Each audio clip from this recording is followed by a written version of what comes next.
Kabanata 241 Ang kayamanan ng Biloo Bell.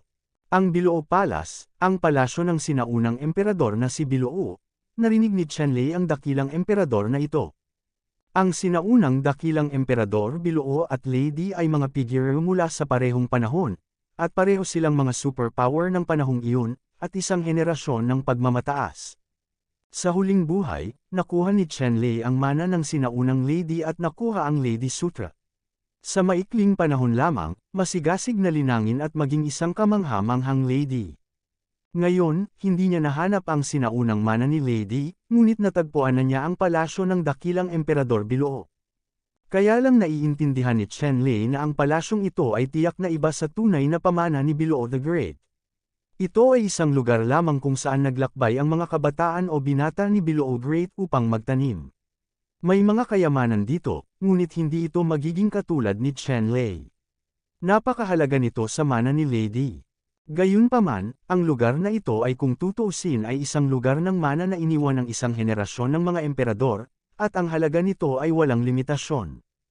Ate Luan, pwede mo bang buksan itong asul na palasyo? Tanong ni Qianlei. Gumawa siya ng mapagpasyang hakbang kanina at pinatay sina Zhou Kaihua at Wang Daoling.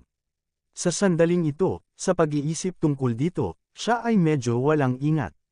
Bago pa niya may tanong kung paano bubuksan ang Biloo Palace na ito, binaril niya ang dalawa sa kanila na pagpatay. Kung hindi alam ni Ku Hongluan ang paraan ng pagbubukas, hindi ba ito isang pinalampas na pagkakataon? Gagawin ko. Sa kabutihang palad, ang sagot ni Ku Hongluan ay nakahinga ng maluwag kay Qianlei. Naunawaan din ni Ku Hongluan kung paano buksan ang Biloo Palace, at sa wakas ay hindi nag-aksaya ng anumang pagsisikap. Hindi nagantala si Ku Hongluan, inisip ang imahe gamit ang dalawang kamay, na bumubuo ng isang napakasalimuot na handprint. Nang mabuo ang handprint, isang ulap ng asol na liwanag ang lumitaw mula sa handprint ni Ku Hongluan at lumipad patungo sa Biloo Palace.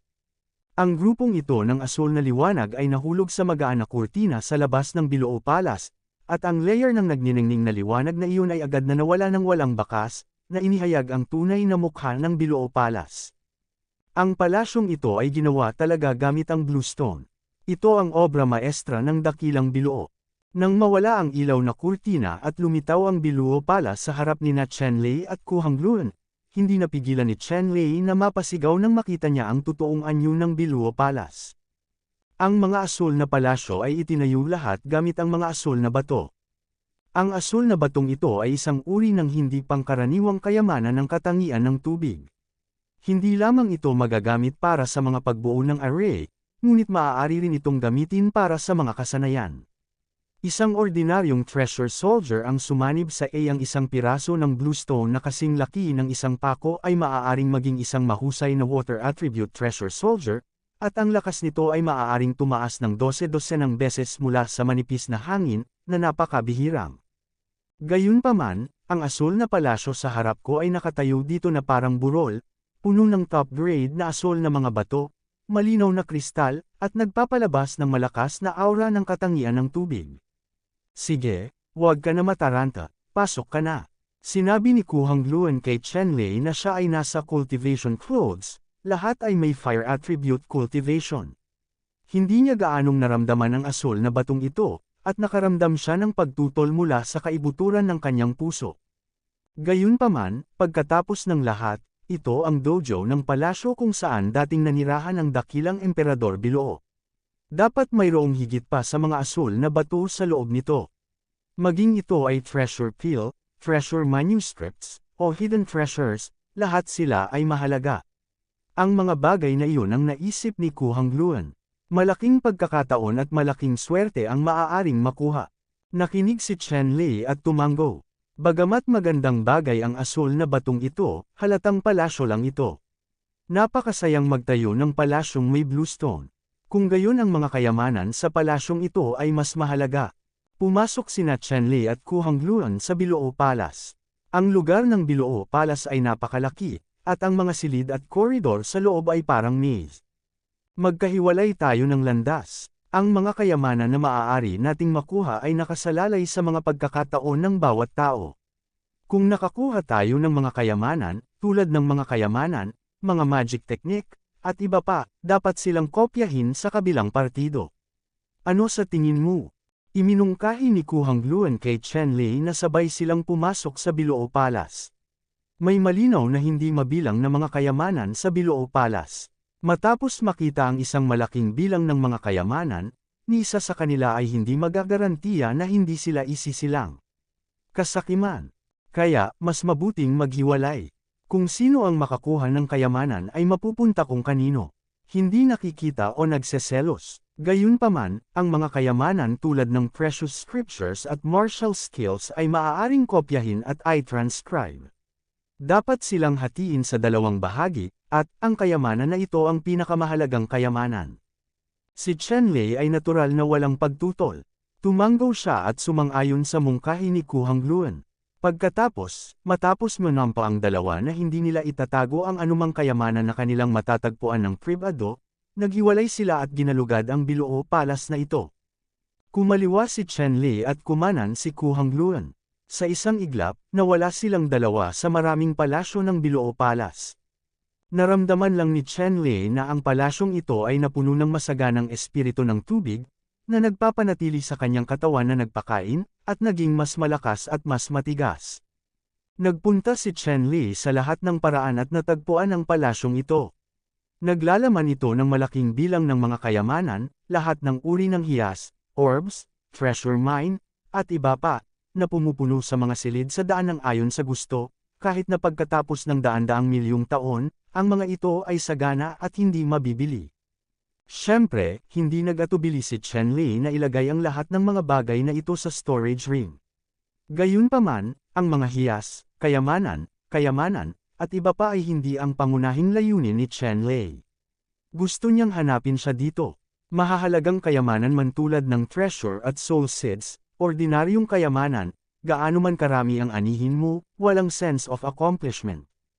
Si Chen Lei ay mabilis, tulad ng isang tipaklong na tumatawid sa hangganan, ang lahat ng mga kayamanan sa daan ay natangay. Hindi nagtagal, nakarating siya sa isang napaka-espesyal na lugar, kung saan nakakaakit ang aura, malakas ang hininga, at may mga hibla ng asol na kinang.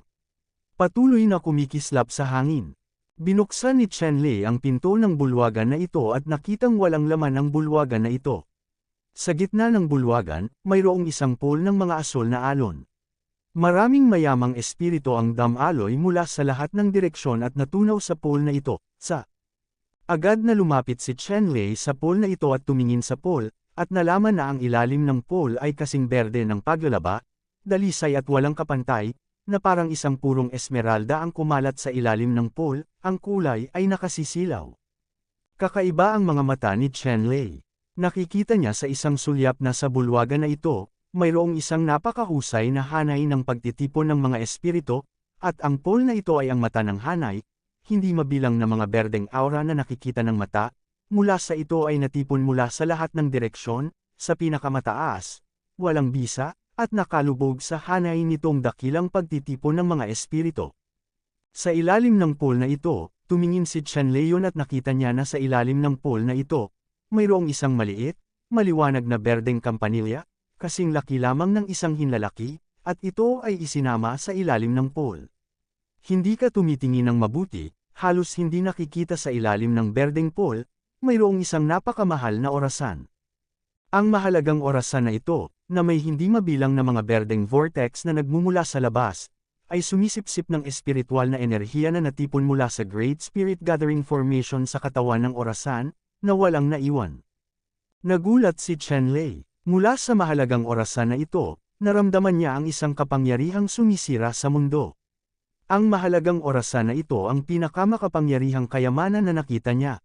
Kahit sa kanyang nakaraang buhay, siya ay napakaraming kaalaman, hindi pa siya nakakita ng isang kayamanan na kasing lakas ng mahalagang orasan na ito. Anong kayamanan ito? Paano ito magiging napakalakas? Nagulat si Chen Lei. Kinuha ang kanyang espiritual na kaalaman, at dinalugad ang nakaraan patungo sa mahalagang orasan na ito. Kabanata 242. Sa sandaling mahawakan ng kamalayan ni Chen Lei ang mahalagang orasan sa ilalim ng pool, ang mahalagang orasan na ito ay naging isang asol na liwanag, kasunod ng bakas ng espiritual na kamalayan ni Chen Lei, at lumipad ng diretso patungo sa gitna ng kanyang mga kilay. Ang bilis ni Bao Zong ay napakabilis kaya hindi na nag-react si Chen Lei nang malapit na ang oras ay malamig na kilay lang ang naramdaman niya, at pagkatapos, isang subo ng mahalagang berdeng orasan ang nakasabit sa kanyang dagat. Ang dagat ng mga kaluluwa, na kilala rin bilang dagat ng kamalayan o dagat ng mga kaluluwa, ay matatagpuan sa gitna ng mga kilay ng katawan ng tao. Napakahirap para sa mga pangkalahatang practitioner ng paglilinang na buksan ang dagat ng mga kaluluwa. Tanging ang mga malalakas sa ibabaw ng Transformation Realm ang kwalipikadong buksan ang Soul Sea. Linangin ang Soul Sea.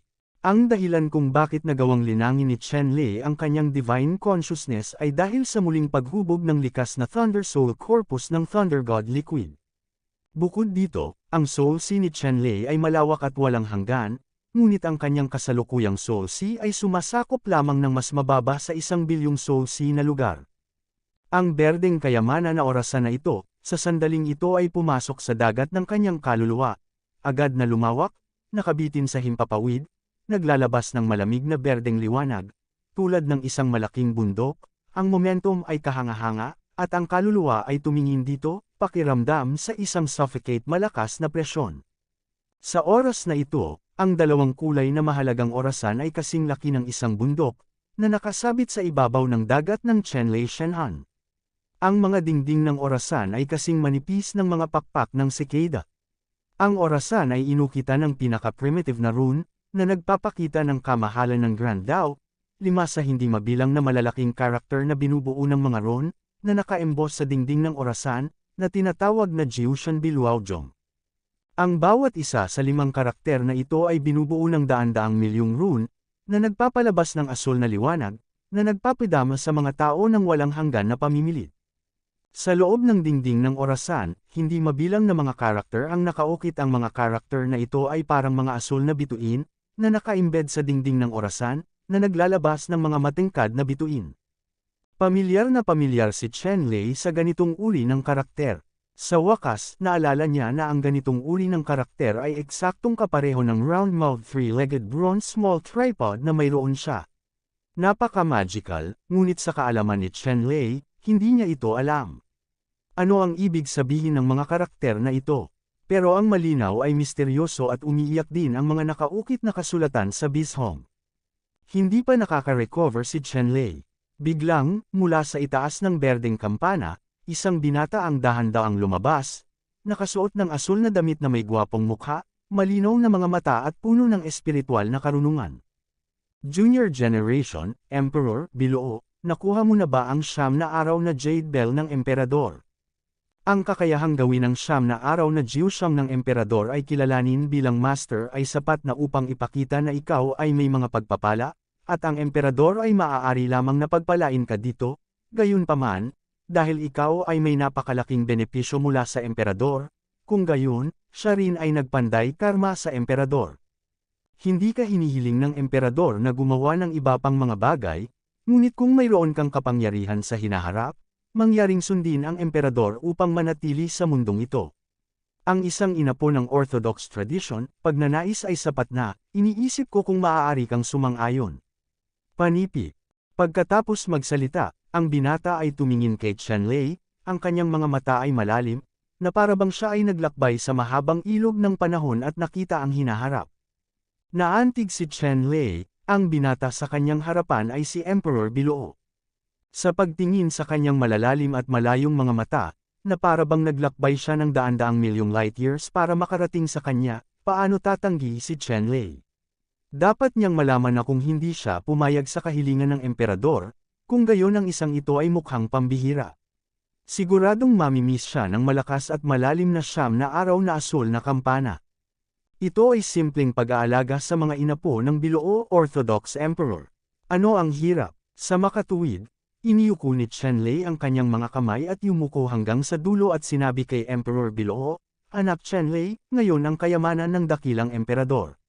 Kung mayroon siyang sapat na lakas sa hinaharap, tiyak na magmumuni-muni siya sa pagbaba mula sa orthodoxy ng dakilang Emperador. Ito ay isang panunumpa sa langit, kung anuman ang nilabag, ang kaluluwa ay mawawasak." Hindi lang oo ang sinabi ni Chen Lei, kundi direktang gumawa ng malaking panunumpa sa mundo at sa lupa. Biglang, isang alon ng kawalang tatag sa kawalan ang bumagsak sa kaluluwa ni Chen Lei. Natupad na ang panatang iyon. Kung susuwayin niya ang kanyang pangako sa hinaharap, tiyak na magdaranas siya ng makalangit na kapahamakan. Gayunpaman, hindi kailangang mag-alala ni Chen Lei tungkol sa dakilang sumpa na ito ng langit at lupa, dahil ito ang sinumpaan niya, kaya hindi kailanman naisip ni Chen Lei na sirain ang sumpa, kaya natural na hindi siya nag-aalala tungkol dito. At natatakot. Tumango si Emperor Biloo nang may kasiyahan nang marinig niya ang mga salita ni Chen Lei. Ang iyong puso ay tapat, at ang emperador ay nasisiyahan, ang sinaunang kasulatang ito ay ibibigay sa iyo.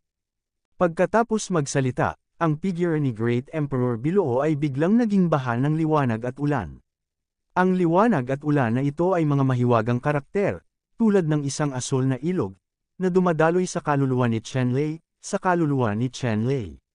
Sa loob, isang sinaunang kasulatan ang idinagdag kaagad. Ang sinaunang kasulatang ito, na tinatawag na Dao Jing, na nagpapaliwanag sa langit at lupa na Grand Dao, ay malinaw na nakatatak sa isipan ni Chen Lei. Naramdaman lang ni Chen Lei na ang Dao Sutra na ito ay napakalalim at hindi mahuhulaan. Iyon ay hindi na niya maintindihan ngayon. Gayunpaman, alam niya na ang Dao Sutra na ito ay talagang isang pinakamataas na kayamanan. Kung hindi, ang dakilang emperador Biloo ay magkakaroon ng paano ito posible. Itinuro sa kanya ng personal. Higit pa rito, naiintindihan ni Chen Lei na ang halaga ng Dao Scripture, na ito ay tiyak na nasa itaas pa rin ng 9 na araw na asul na kampana ng kalangitan. Kung hindi, paano magiging solemn na si Emperador Biloo, at sa wakas ay personal na nilinang ang isang kislap ng espiritual na kaisipan upang maipasa ang mga banal na kasulatan, ano? Kaya lang, sa dawas na kasulatang ito, ang kasalukuyang lakas ni Chen Lei ay hindi pa rin maintindihan, at maaari lamang mamarkahan sa kaluluwa. Bilang karagdagan sa Dao Sutra na ito, si Chen Lei ay mayroon ding ilang impormasyon tungkol sa Nine Heavens Biloo Zong sa kanyang isipan, na sinabi rin ng dakilang emperador na si Biloo. Ang 9 na araw na asul na kampana na ito ay ang Divine Horcrux. Ano ang Horcrux? Ay isang sandata na ginagamit ng isang kaluluwa. Ngayon sa kaharian ni Chen Lei, nililinang ng kultibasyon ang katawan at tunay na kakanyahan, ngunit pagkatapos maabot ang estado ng pagbabago, ang tunay na kakanyahan at katawan ay napino ng sukdulan sa pamamagitan ng paglilinang, at nagsimula na silang lumiko sa isang sulok. Tumutok sa paglilinang upang dalisayan ang kaluluwa. Siyempre dalawa ang katawan at espiritu. Kapag pinadalisay ng kultibasyon ang kaluluwa, ang katawan at ang tunay na diwa ng paglilinang ay hindi maaaring itapon. Gayunpaman, sa panahong iyon, ang kaluluwa ng paglilinang ang pangunahing katawan, at tinulungan ang katawan at tunay na diwa. Dahil ang paglilinang ay nagpapadalisay sa kaluluwa, kung gayon kapag ang kaluluwa ay malakas, ito ay natural na magkakaroon ng iba't ibang kapangyarihan, at kasabay nito, ang mga kayamanan ng mga Diyos, at ang mga kayamanan na maaaring pilitin ng mga Diyos ay tinatawag ding mga Diyos, kayamanan ng kaluluwa. Kaya lang, ang mga materyales para sa pagpino ng Horcrux ay napakahalaga at bihira. Katulad nito, ang mga master na maaaring pinuhin ng Horcrux ay mas bihira. Ang mga Horcrux ay masasabing mas bihira kaysa sa mga pinaka-advanced na kayamanan. Ngayon ang 7 dakilang sekta at ang maharlikang pamilya ng Chu, masasabing walang sinumang sekta o maharlikang pamilya ang maaaring magkaroon ng mga Horcrux, at maging sa ilang mga banal na lugar, mga sinaunang pamilya, at mga walang kamatayang sekta, ang mga Horcrux ay tiyak din, isang bihirang bagay, dahil ang ganitong uri ng Horcrux ay napakabihirang. Sa huling buhay ni Chen Lei, upang maabot ang rurok ng Emperor Wu, ang paglilinang ay nais na tumaas sa susunod na antas, makalusot sa mga tanikala ng mundong ito, at umakyat sa ibang mundo. Kahit na may napakalakas na kapangyarihan, hindi siya kailanman nagtataglay ng Divine Horcrux. Makikita kung gaano kahalaga at bihira ang Horcrux. At ang 9 na araw na Jade Bell na ito ay isang Horcrux, at isang nangungunang Horcrux. Ito ay isang Horcrux na inihanda para sa kanyang sarili ni Emperor Biloo. Gayunpaman, sa ilang kadahilanan, si Emperor Biloo ay walang Horcrux. Ang pagsasanib nitong 9 na araw na asul na kampana, na nananatili sa mundong ito, ay para sa mga may nakatakdang relasyon. Kabanata 243. Ang Horcrux na ito ay pinalaki sa palasyong ito sa daan-daang milyong taon, at nalampasan ng mga ordinaryong Horcrux. Ngayon ang pag-uuli ng mga Horcrux sa Xuanyuan Continent ay hindi na nalalapat sa isang ito. Horcrux ngayon, at hindi alam ni Chen-Lei kung anong level na ang narating ng Horcrux na ito. Kaya lang alam ni Chen-Lei na gusto niyang sirain ang Divine Horcrux na ito, at natatakot ako na hindi ito madaling gawain. Ngayon, sa kanyang kaluluwang dagat, ang 9 na araw na asul na kampanilya na ito ay naglalabas ng asul na liwanag ng alon tulad ng dagat, at ang isang makapal na berdeng ambon ay nakabitin tulad ng isang malaking bundok, na nakahiga sa kalangitan. Tungkol naman sa kasalukuyang espiritu ni Chen-Lei, sa harap nitong malabundok na asul na kampana, kahit isang buhok ay hindi mabibilang. Kung gusto mong durugan itong 9 na araw na asul na kampana na parang bundok, natatakot ako na ang 9 na araw na asul na kampana ay konektado pa. Nang hindi gumagalaw, binura niya ang anumang bakas ng kanyang pagsasanay sa pagtatanim, at ang tanging layunin niya ay maging isang vegetative. Kaya, kahit na nakuha ni Chen-Lei ang pambihirang orasan, sa kanyang lakas, imposibleng sirain ito. Nanlungo si Chen-Lei saglit. Kinakalkala niya ang mga kita sa panahong ito. Kung ito man ay ang God Tribulation Lightning Lotus Soul Seed o ang Nine Heavens Horcrux Jade Bell, sila ay itinuturing na mga kayamanan na lumalaban sa langit, ngunit pareho sa mga kayamanang ito ay nasa maling panig. Wala man lang tulong sa kanya ngayon. Ang mga tunay na benepisyo na nakuha niya pagkatapos na pumasok sa nakakapagpapaliwanag na misteryong ito ay ang Blackwater Dragon na pinatay sa hindi pinangalanang lawa, at ang Gold-Scale Dragon Carp na nakuha niya mula rito. Gayunpaman, mabilis na bumuti ang mood ni Chen-Lei. Kung tutuusin, ang 9 na araw na asul na kampanilya ay tiyak na isang kayamanan na hindi kailanman mahahanap, at ito ay magiging malaking tulong sa kanya sa hinaharap.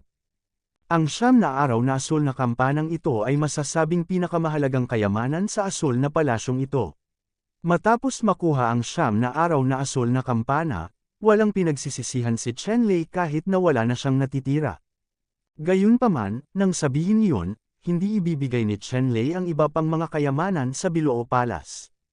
Maging ang espiritual na likido sa Biloo Bell Pool ay nakolekta ni Chen-Lei sa isang bote ng jade. Ang batch ng espiritual na likidong ito ay hindi ordinaryong espiritual na likido, ngunit lubhang mahalagang espiritual na asensyang likido. Hanggat ang isang maliit na paghigop ng ganitong uri ng espiritual na essence na likido, ito man ay nasa Ning Yuan Realm, Evil Realm, o mas mataas na kaharian, lahat ng nawawalang tunay na essence ay maibabalik sa kanyang pinakamataas sa isang iglap. Masasabing ang ganitong uri ng espiritual na essence fluid ay lubhang mahalaga at ang pinakanagliligtas buhay na kayamanan. Ang ganitong uri ng koleksyon ng espiritual na essence liquid ay nagkakahalaga ng bilyon-bilyong mababang uri ng espiritual na essence stone, at mahalaga pa rin ngunit hindi maaaring ibenta. Kahit may pera ka, walang mabili. Siyempre, hindi palalampasan ng paningin ni Chen-Lei ang mahalagang kayamanang ito. Kinuha niya ang likidong spirit essence nang walang natira, at saka nagmamadaling pumunta sa susunod na treasure room.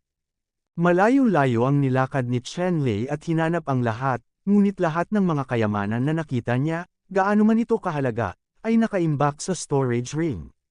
Masyadong malaki ang storage ring space sa kanyang kamay, at hindi na kailangang mag-alala tungkol sa mga issue sa kapasidad ang ibang tao, kahit na nakatagpo sila ng mga kayamanan, kailangan nilang isaalang-alang kung maaari nilang tanggapin ito. Hindi nagtagal, naghanap si Chen-Lei ng mga kayamanan sa lugar na kanyang pinangangasiwaan, at nakilala niya si Ku Hangluan, na mayroon ding mahusay na ani. Pulang-pula ang mukha ni Ku Hangluan sa oras na ito, labis na nasa sabik, at malinaw na marami na siyang narating. Sa katunayan, kumita talaga si Dian Hangluan.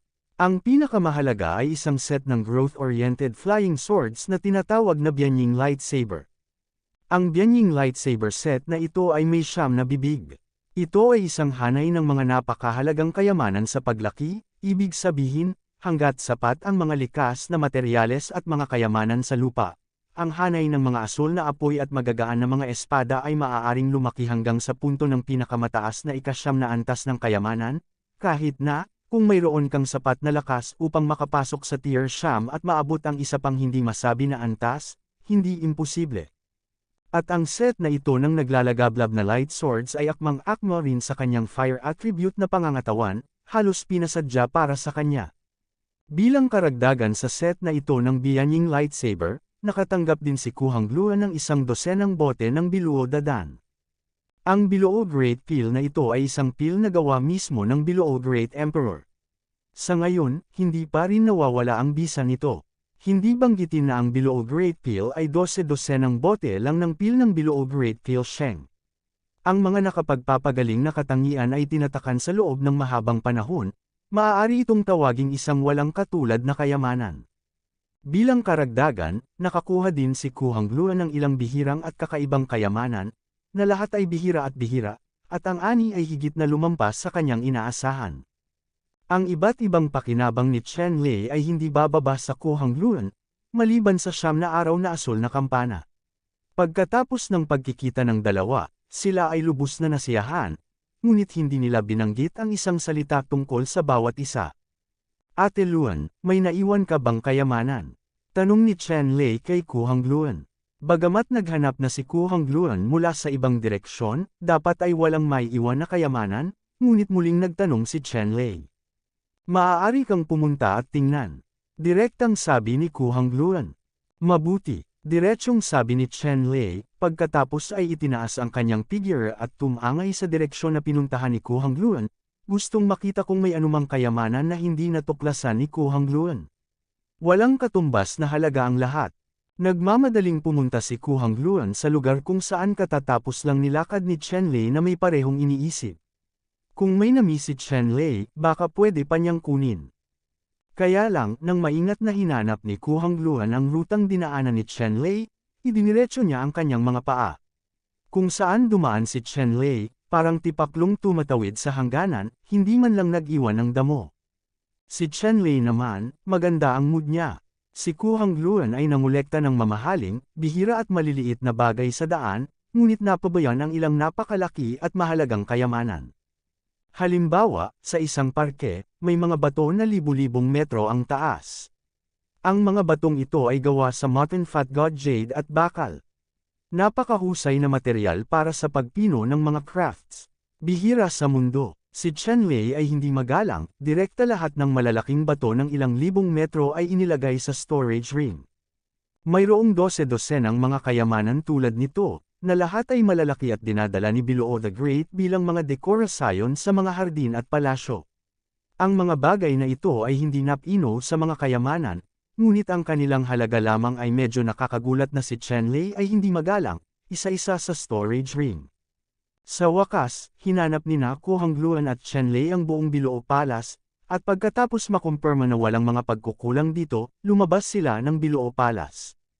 Sina Kuhang Luan at Chen Lei, pagkatapos umalis sa Biluo Palace, si Chen Lei ay tumingin sa Biluo Palace na ito, at ubiling sumuko, ang Biluo Palace na ito ay hindi mabibili ng salapi, ang buong katawan ay gawa sa biluo na bato. Ang asul na kulay ng bato ay isang material na nagpapadalisay, isang napakagandang material para sa pagpino ng mga kayamanan ng katangian ng tubig.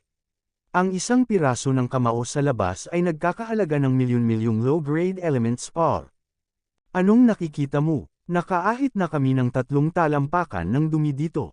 Walang mahalagang kayamanan. Oras na para umalis. Hindi napigilan ni Kuhang Luan na sabihin ng makitang 3 beses na lumingon si Chen Lei, tila nag-aatubili. Kabanata 244. Dinilaan ni Chen Lei ang kanyang mga ngipin at tumingin sa palasyo ng Biluo, ayoko talagang umalis ng ganito. Ang asul na palasyong ito ay itinayo gamit ang mga asul na bato. Ang mga asul na bato ay ang pinakamahusay na mga materyales na nakabatay sa tubig. Ito ay isang bihirang kayamanan ng langit at lupa. Sayang naman ang ilagay dito. Imposible. Sa huli, tumalikod si Chen Lei at sumugod patungo sa Biluo Palace.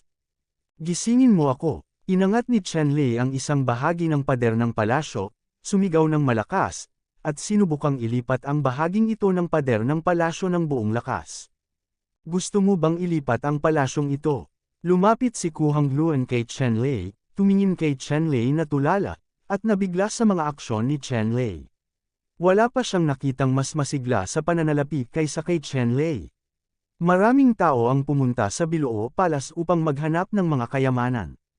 Pero natatakot ako na walang makaisip na ilipat ang buong Biloo Palace. Sabi ko, Chen Lei, you have enough, how can you be so greedy? Nakangiting sabi ni Ku Hongluan, nakitang namumula ang mukha ni Chen Lei sa pagod, ngunit hindi pa rin kumikibo si Biluogang at hindi maiwasang mapangiti.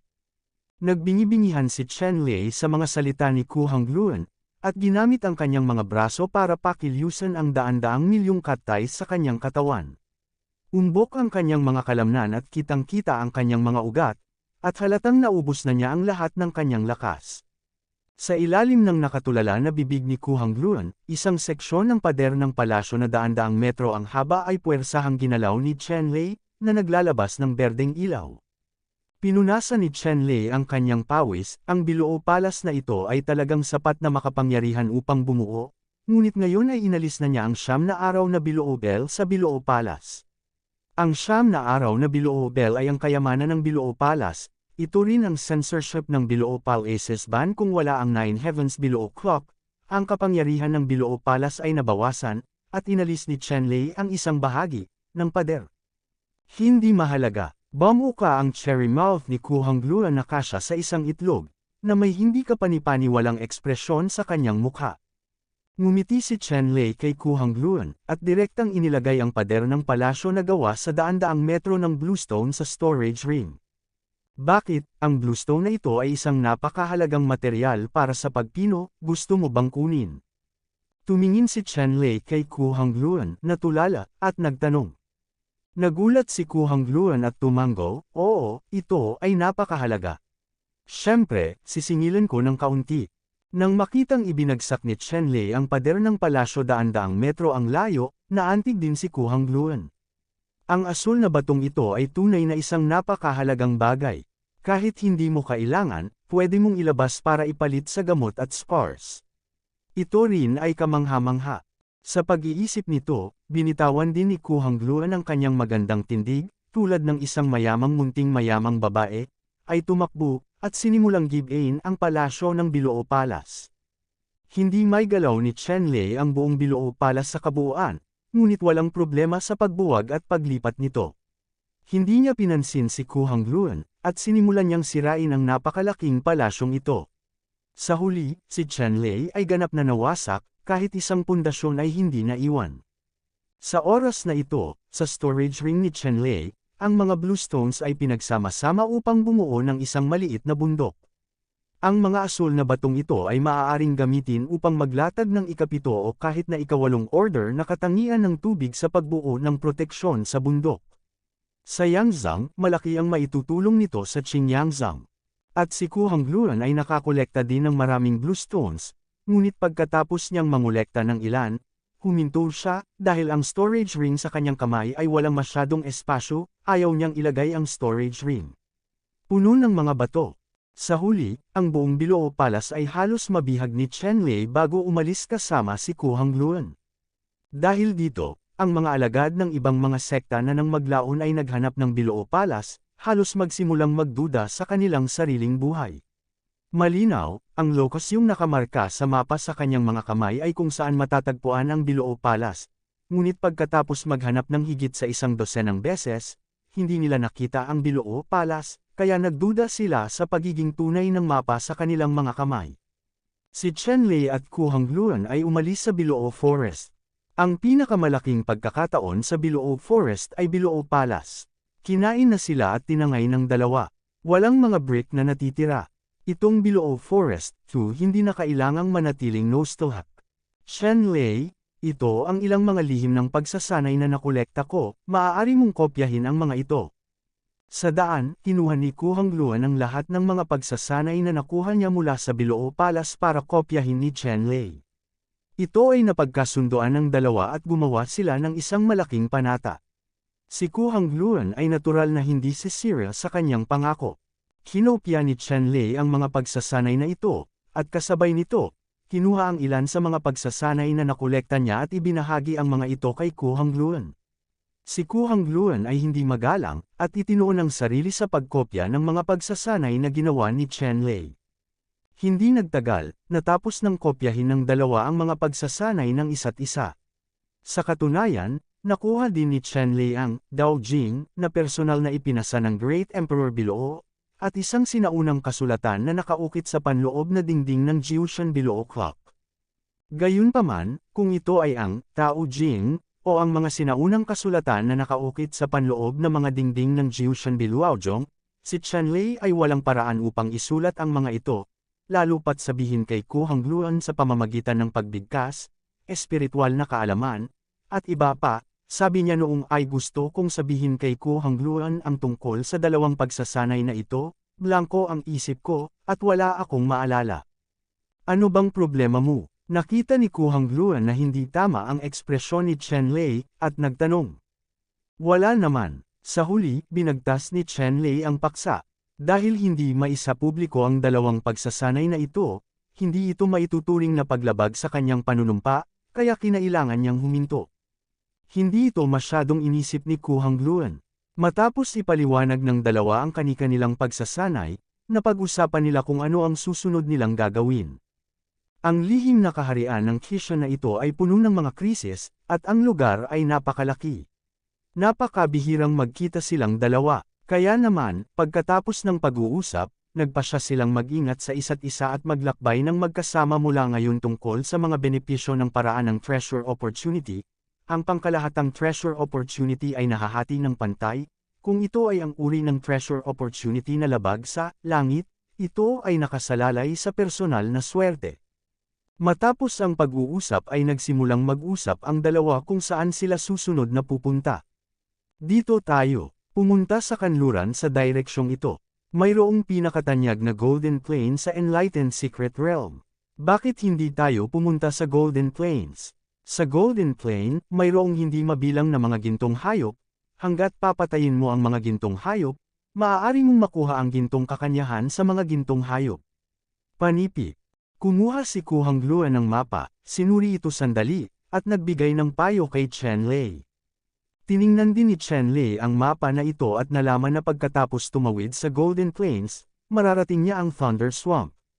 Anuman ang mga pagkakataon sa Golden Plains, dapat pumunta si Chen Lei sa Thunder Swamp na ito, sang-ayon sa mungkahi ni Ku Hangluan. Pagkatapos ng desisyon, direktang isinakripisyo ni Chen Lei ang Jiaolong Chariot, hinayaan si Ku Hangluan na sumakay sa kotse, at pagkatapos ay sumugod patungo sa Golden Plains na parang isang mabilis na paggalaw. Ang dragon carriage na ito ay kay Master Ho Qilin, sakupin mo ba ito ng ganito? Si Ku Hangluan ay natural na napakalinaw tungkol sa pinagmulan ng Flood Dragon Chariot na ito. Sa karwahe ng Flood Dragon, sinabi ni Ku Hangluan kay Chen Lei. Kabanata 245. Matapos pakinggan ang mga salita ni Ku Hangluan, huminga si Chen Lei at sinabing, bakit, Master Ho Qilin, para sa collision ng Flood Dragon sa lugar na ito, hindi ba niya ako kayang barilin ng personal? Bahagyang ngumiti si Ku Hangluan, at sinabing, paano ito posible? Pagkatapos ng lahat, ang guro ni Ho Qilin ay isa ring banal na lugar na matagal nang itinatag, paano niya personal na babarilan ang isang nakababatang henerasyong tulad mo para sa gayong Dragon Chariot? Gayunpaman, sa kumpiyansa na ito, hindi ito dapat lunukan ng guro ni Ho Qilin. Si Ho Qilin, ang master, ay itinuturing na isang dalubhasa sa banal na lupain ng Juntian. Maraming mga alagad na may pambihirang lakas. Si Mianzi, bagamat hindi niya ito gagawin sa kanyang sarili, tiyak na ipapadala niya ang kanyang mga alagad upang hilingin sa iyo ang dragon carriage na ito. Panipik. Sinabi ni Chen Lei, hanggat hindi ito ang Panginoon ni Ho Qilin, kung gayon walang nakakatakot. Kung gusto mong bumalik sa karwahe na ito ng Jiaolong, walang problema, bugbugin mo lang ako. Nakita ni Ku Hangluan ang determinasyon ni Chen Lei, at bahagyang ngumiti, nang walang sinasabi, inutusan na niya ito kung paano pumili, iyon ay sariling negosyo ni Chen Lei. Ang Dragon Chariot ay karapat-dapat sa kayamanan na labis na pinag-aalala ng mga matatanda sa banal na lupain. 5 itim na dragon ang nasa kawalan, nagiging mga daloy ng liwanag, hinayla ang karwahe na ito at lumilipad sa mababang altitude ng napakabilis, mabilis na bilis. Tinawid niya ang bughaw na kagubatan at nakarating sa Golden Plains. Sa totoo lang, pagdating sa labas ng asul na kagubatan at hangganan ng Golden Plains, ang tanawin ng asul na kagubatan ay nagbago ng husto. Sa kailaliman ng bughaw na kagubatan, may mga berdeng puno na kasing lilam, ngunit pagdating nila sa labas ng asul na kagubatan, na nasa hangganan ng Golden Plain, ang mga punong ito ay maputlang ginto, katawan man o ang dahon ng puno, ang gininto ang pattern ay maputla, at habang papalapit ito sa gininto ang kapatagan, mas mayaman ang gininto ang kulay. Ayon kay Kuhang Luan, ang ilalim ng Golden Plains ay mayaman sa metal na espiritual na enerhiya. Matapos ang mga punong ito ay sumipsip ng metal na espiritual na enerhiya, sila ay magiging ganito. Sa pinakalabas na paligid, maging ang mga punong ito ay ginto, na parang gawa sa ginto.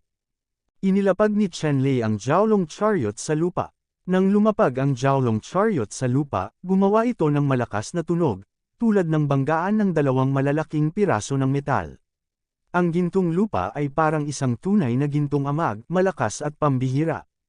Nakita ni Chen-Lei na ang gininto ang lupang ito ay 12-dosenang beses na mas matigas kaysa sa mga ordinaryong bato, at naglalaman ng mga mayayamang elementong metal. Sa walang katapusang gininto ang kapatagan, hindi mabilang na mga halaman, gintong damo, gintong palumpong, gintong kagubatan, kahit si Chen-Lei ay nakakita ng gintong ilog na libu-libong metro ang lapad. Malawak at kumikinang ang ibabaw ng ilog, naglalabas ng gininto ang liwanag. Mayroong hindi mabilang na mga gintong hayop sa gininto ang kapatagan. Ang gintong hayop na ito ay kumakain ng pagkaing mayaman sa metal spirit energy sa buong taon, at umiinom ng tubig na naglalaman ng metal spirit energy. Ang pinakapambihirang gininto ang espiritu ay lalamag sa katawan sa loob ng maraming taon at buwan. Ang core ng ginto ay isa sa pinakakaraniwan ngunit pinakamahalagang materyales din upang pinuhin. Ang mga pangkalahatang kayamanan na sundalo ay ihahalo sa ilang gintong essence.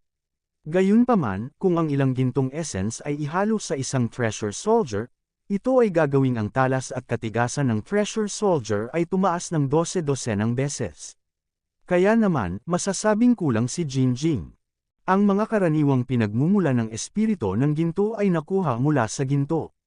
Isa o dalawang gintong espiritu lamang ang maaaring makuha mula sa 10 milyong tael ng ginto. Bagaman sinasabi na sa mundo ng mga magsasaka, ang ginto ay hindi pera, at ang metespar ay ang kanilang karaniwang pera, ngunit ang ginto ay ginto pagkatapos ng lahat, at ito rin ay isang napakahalagang bagay. Libu-libong ginto ang nagbibigay ng isa o dalawang gintong essences kung ang halaga ay ginagamit pa, ito ay isang nakakatakot na presyo. Sa gininto ang kapatagan na ito, ang gintong esensya sa mga gintong hayop na ito ay mas mataas sa kadalisayan kaysa sa nakuha mula sa ginto, at ang kalidad ay ilang beses ding mas malakas. Ito ay isang mahusay na material para sa pagpino ng mga kasangkapan, at ang ilan sa kanila ay pumasok sa kisya ng mga disipulo sa lihim na kaharian ay lahat ay inutusan ng kanilang mga matatanda kung sila ay may pagkakataon na pumunta sa Golden Plains, dapat silang manghuli ng mas maraming gintong hayop mangolekta ng gintong kakanyahan. Nakatanggap si Chen-Lei ng katulad na order, at siya mismo ay nangangailangan ng maraming spirit gold. Sa makatuwid, natural na binibigyang halaga ni Chen-Lei ang paglalakbay na ito sa Golden Plains. Tingnan mo, ito ay isang gintong antelope. Sa sandaling tumuntong sina Kuhang Luan at Chen-Lei Gang sa lupain ng Golden Plains, isang malaking gintong antelope ang lumabas mula sa likod ng isang bush. Ang mga gintong sungay sa kanilang mga ulo ay natatakpan ng maitim na gintong mga sinulid, na curious na nakatingin kay Chen-Lei at Kuhang Luan. Malas. Matapos makita sina Chen-Lei at Kuhang Luan, ang gintong antelope na ito ay biglang bumulaga ng gintong liwanag, tulad ng isang matalas na espada, at sinaksak ang dalawa. Mga hayop, maglakas loob na gawin ito ng direkta. Galit na galit si Kuhang Luan, at lumipad upang habulin ang gintong antelope. Ang gininto ang antelope ay sumigaw ng takot, naging gintong liwanag, at tumakas sa isang kisap mata, na iwan si Kuhang Luan. Nang makita ang pagtakas ng gintong antelope, agad na tumama ang moral ni Kuhang Luan, at ang disipulo ng marangal na banal na lugar ay talagang nilalaro ng isang hayop. Wow! Biglang kumislap ang kulay pilak na ilaw, na gumawa ng nakakatalam na tunog. Ang pilak na liwanag ay kumislap sa layo na ilang kilometro, tumama sa likod ng gintong antelope, at direktang tumagos dito. Ang gintong dugo ay lumipad palabas, at ang gintong antelope ay nahulog ng husto sa lupa. Si Chen Lei ang gumawa ng shot.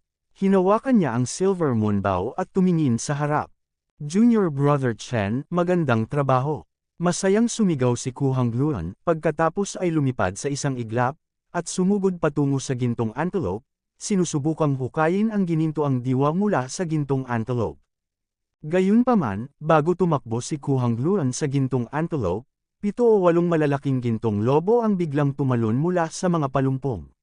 Lumipad sila patungo sa katawan ng ginintoang antelope, kumagat ng ligaw, at kasabay nito, nagpakawala siya ng mahinang dagandong at nagpakita kay Ku Hongluan. Nagbago ang ekspresyon ni Ku Hongluan. Hindi siya kailanman pinagbantaan ng mga hayop na ito. Ipinutok niya ito gamit ang isang palad, at biglang sumabog ang apoy, naging apoy na dragon at humahanggos patungo sa 7 o 8 gintong lobo. Malas! 2 gintong lobo ang tinamaan ng apoy na dragon at agad na nasunog hanggang sa abo. Sa abo, 2 piraso ng ginto na kasing laki ng kamao ang nanatili, nagniningning. Ang 2 mala-fist-sized na gintong espirito ay hindi malaki, ngunit ang kanilang density ay hindi pangkaraniwang. Kung kalkulahin mo ang timbang, ang bawat kamao-sized na gintong espirito ay tumitimbang ng 100 kat-size. Kung ito ay na-convert sa ginto, ito ay dapat na isa. Astronomical yan.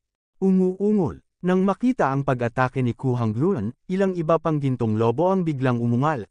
Hindi pinapansin ang pagkagat sa katawan ng gintong antelope. Ang kanilang mga paa ay bumagsak sa lupa, naging ilang mga gintong ilaw, at lumingon sila kay Ku Hongluan at tumalsik ng mabangis. Ngumisi si Ku Hongluan, talagang may mga taong hindi natatakot sa kamatayan, pagkatapos ay tutuperin kita. Pagkatapos, sumigaw siya, at sa halip na umatras, sumugod siya patungo sa ilang gintong higanting lobo na lumilipad sa itaas. Please like and subscribe Jessica Datuan Ortiz. Kabanata 246. Ang apoy sa kalangitan ay naging ilang pulang dragon na apoy ng lava, na direktang nilamon ng ilang gintong higanting lobo. Ang apoy ay nag-aapoy, ang apoy ay naglalagablab, at ang gininto ang lupa ay lahat ng nagninangas na pula, na tila ito ay malapit ng matuno. Sa matinding apoy, maraming gintong lobo ang tumikim, at ang kanilang balahibo, laman, at buto ay nasunog, na naging ilang malalaking sulo. Sa huli, ang mga gintong higanteng lobo na ito ay nasunog lahat at naging abo, at isa lamang ang nakatakas at napunta sa lihim na kagubatan ng walang bakas. Nang mamatay ang apoy, mayroong 7 kumpol ng gintong espiritu sa lupa, bawat isa ay kasing laki ng kamao at naglalabas ng kaakit-akit na kinang. Ang gintong ito ay napakalihim. Ang laki ng kamao na ito ay 2 hanggang 300 kat-size, at ang halaga nito ay pambihira. Okay, hatiin natin ng pantay. Para sa ganitong uri ng gininto ang espiritu, maging ito ay Chen Lei o Ku Hongluan, alinman sa kanila ay hindi sobra. Ang gininto ang espiritu ay lubhang kapaki-pakinabang. Tumango si Chen Lei. Pagkatapos ng lahat, pumunta siya sa ginintoang kapatagan upang manghuli ng mga gintong hayop na ito at mangolekta ng mga gintong espiritu. Kaya naman, pareho silang nagkasundo na kahit gaano pa karami ang kanilang ani, ang mga ginintoang espiritong ito ay dapat hatiin ng pantay. Hindi nagtagal, hinati ni Chen Lei at Ku Hongluan ang spirit gold ng pantay-pantay at inilagay ang mga ito sa storage ring. Pagkatapos, naghanda silang magpatuloy ng malalim sa ginintoang kapatagan. Ito ay nasa gilid lamang ng Golden Plains. Ang mga gintong lobo at ginintoang antelope na kanilang nakatagpo ay medyo mababa ang lakas, tanging ang lakas lamang ng una at ikalawang antas ng masasamang kaharian ng demonyo. Para sa mga ordinaryong disipulo, ang ganitong uri ng lakas ay maaaring ituring na napakalakas, ngunit kung ito ay Chen Lei o Ku Hongluan, mayroon silang kakayahang madaling patayin ang mga gintong halimaw na ito. Ang nakuha dito ay masyadong mababa sa kahusayan, kaya sa kailaliman ng Golden Plains, maraming gintong hayop at malakas ang lakas, kung ang gininto ang espiritu na nakuha pagkatapos ng pangangaso ay 10 o 100 beses na higit pa dito. Habang naghahanda sina Chen Lei at Ku Hongluan na pumunta sa kailaliman ng Golden Plains, biglang yumanig ang lupa tulad ng 10,000 kabayo, at sa lihim na kagubatan sa harap nila, nagpatuloy ang isang malaking sinaunang gintong puno, gumawa ng basag na tunog, nalaglag. Hindi maganda. Nagbago ang pagkawala ng kulay ni Chen-Lei. Tumalon siya sa taas na halos 100 metro at nakita niya sa masukal na kagubatan sa kanyang harapan, ang isang malaki at hindi pala kaibigan na gintong lobo, 7 o 80 metro ang taas, na may malagintong buhok sa buong katawan. Tulad ng satin, nagniningning na may nakasisilaw na gininto ang liwanag, sa likod nila, may isang grupo ng mga gintong higanteng lobo, na mabilis na sumugod sa kanila, ang mga ordinaryong gintong higanteng lobo, higit sa 10 metro ang laki, ay bihirang mga higanti. Darating ang mga lobo, binalaan ni Chen-Lei si Ku Hangluan.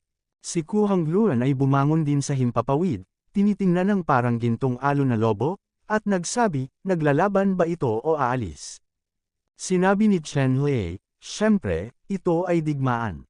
Sa mga mata ni Chen-Lei, ang grupong ito ng mga gintong lobo ay hindi mabilang na naglalakad na mga gintong espiritu.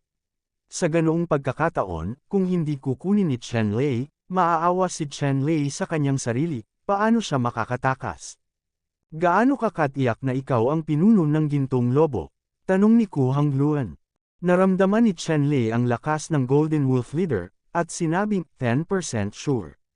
Sinabi ni Ku Hangluan, okay, kung gayon ikaw ang may pananagutan sa pakikitungo sa pinunong ito ng gintong lobo. Kung tungkol sa mga natitirang gintong lobo, paano kung ibigay sila sa akin? Sinabi ni Chen-Lei, walang problema. Pagkatapos magsalita, lumapit si Chen-Lei para salubungin ang higanteng gintong lobo na sumusugod. Ang gintong lobo na ito ay higit sa 70 o 80 metro ang laki. Siya ang pinuno ng grupong ito ng mga gintong higanteng lobo. Ang kanyang lakas ay umabot na sa ika-5 antas ng kaharian ng masamang espiritu. Ang kanyang laman ay napakatigas, tulad ng isang cast ng ginto at bakal. Sa parehong oras, ito ay malakas at marilag. Ang pinuno ng gininto ang higanteng lobo ay nagpakawala ng isang nanginginig na dagandong, bumangon sa himpapawid, naging isang nakasisilaw na gintong liwanag, at mabilis na sumugod kay Chen-Lei. Kumurap-kurap ang mga kamao ni Chen-Lei, at may nakapangingilabot na kapangyarihan sa kanyang mga kamao, na parabang tinutulak niya ang isang malaking bituin. Sumabog ang nakapaligid na hangin ng may malakas na lakas ng kamao, na gumawa ng malakas at paputok na tunog. Mabangis na humarap sa gintong lobo na ito. Nag-intersect ang mga kamao, at ang mga alon ng hangin ay gamulong, at ang hindi mabilang na malalaking gintong puno ay sumambulat sa ilalim ng puwersang ito, at ang malalaking bato ay sumabog din, at ang mga bato ay tumalsik. Ang pinuno ng gintong lobo ay tinamaan ng isang malaking puwersa at lumipad pabalik ng 12 metro bago siya bumagsak ng husto sa lupa. Ang malalaking kuko ay sinampal ng malakas ang gintong amag na parang ginto at bakal. Sa patag na lupa, 4 o 5 malalaking bitik ang biglang lumitaw sa ilalim ng mga kuko nito, na patuloy na kumalat. Si Chen-Lei ay napaatras din ng 12 hakbang, nag-iwan ng serye ng malalalim na bakas sa lupa. Gayunpaman, si Chen-Lei ay may dading sa kanyang puso. Kung ang pinunong gintong lobo na ito ay may ganitong kakayahan lamang, hinding-hindi siya makakatakas sa kanyang palad. Ang pinuno ng gintong lobo ay bumaril ng isang malaking mabangis na liwanag sa kanyang mga mata.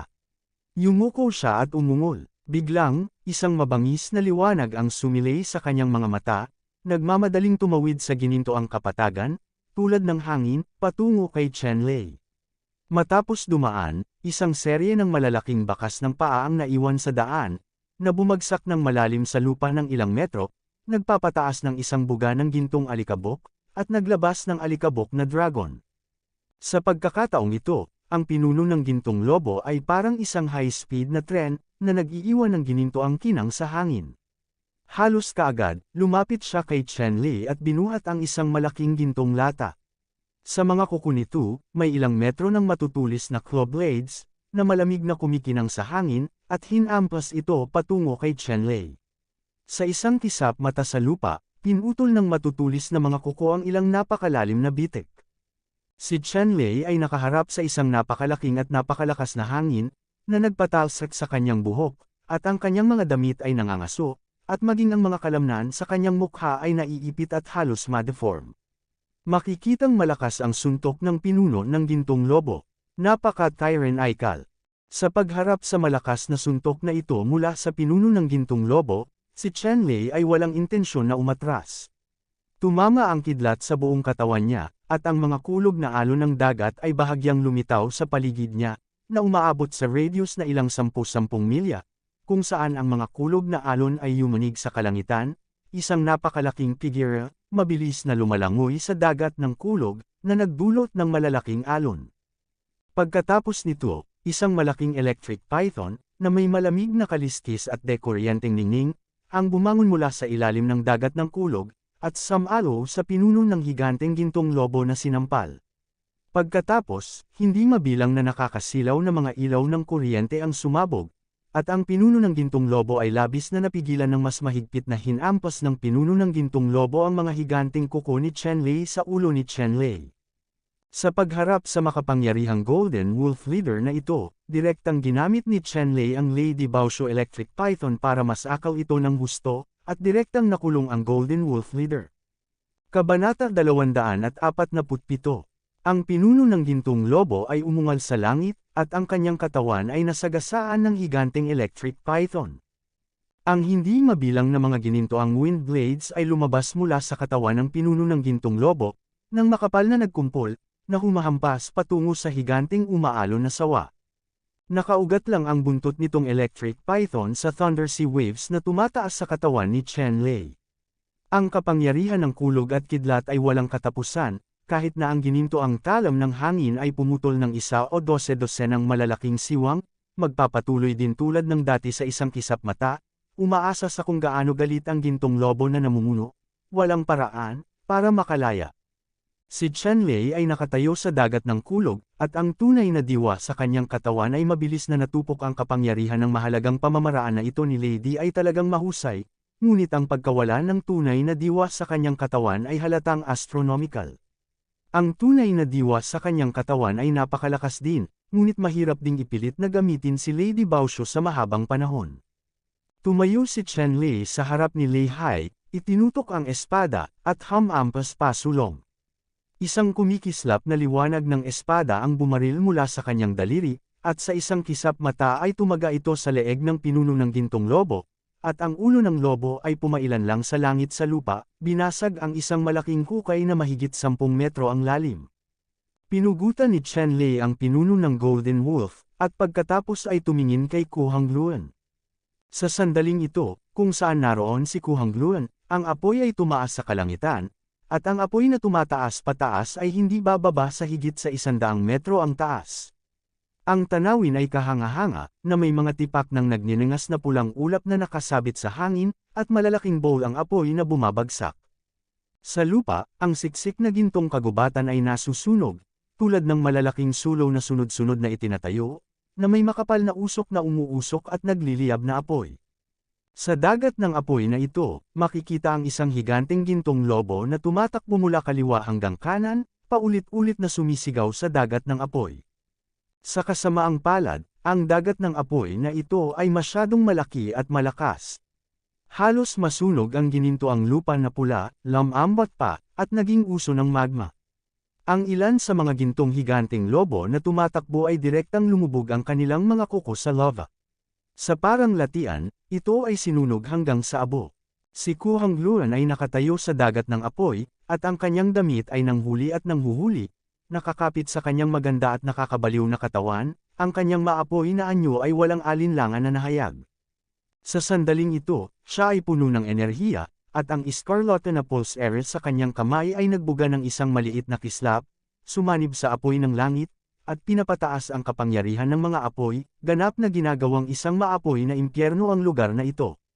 Sa lalong madaling panahon, ang mga lobo na dumating na may galit na paghihiganti ay naging mga tuyong buto sa isang lugar, at sa wakas ang mga tuyong buto ay nasunog sa abo, nag-iiwan lamang ng mga ginintoang spot ng espirito, na bawat isa ay kasing laki ng kamao, mayroong libo-libo sa kanila, nagniningning at nakakasilaw. Hindi napigilan ni Chen Lei ang pumalakpak. Ang mga kamay ni Ku Hangluan ay talagang maganda, at ang kanyang mga kasanayan sa sistema ng sunog at mga kayamanan ay pambihira.